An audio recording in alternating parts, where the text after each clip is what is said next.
সারা বিশ্বকে তাক লাগিয়ে দিল। মার্কিন যুক্তরাষ্ট্রের মাত্র 15 বছর বয়সী এক ছেলে। পেট খালি পকেট খালি, ঘরে অসুস্থ মা, ক্ষুধায় মাথা ঝিমঝিম করছিল। অবশেষে পাশের দোকান থেকে রুটি আর পনির চুরি করলো। ধরা পড়লো সে, পুলিশে এসে নিয়ে গেলেন। এরপর হাতকড়া পরিয়ে আদালতে হাজির করা হলো। বিচারক ধীরে সুস্থে জিজ্ঞাসা করলেন, চুরি করলে কেন? ছেলেটা চোখে ভিজে গেল, মুখ নিচু করে বলল, মা খুব অসুস্থ, 2 দিন খায়নি, টাকা ছিল না স্যার, তাই।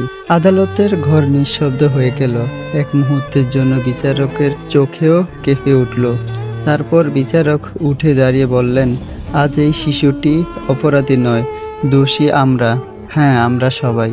যে সমাজে এক বাচ্চাকে বেঁচে থাকার জন্য খাবার চুরি করতে বাধ্য করে, তিনি ঘোষণা করলেন, আদালত উপস্থিত প্রতিটি প্রাপ্তবয়স্ক $10 জরিমানা, আর দোকানদারকে $100, কারণ সে ক্ষুধার্ত শিশুকে সাহায্য করেনি। সব মিলিয়ে যে অর্থ হলো, সবটাই সেই ছেলেটির হাতে তুলে দেওয়া হলো।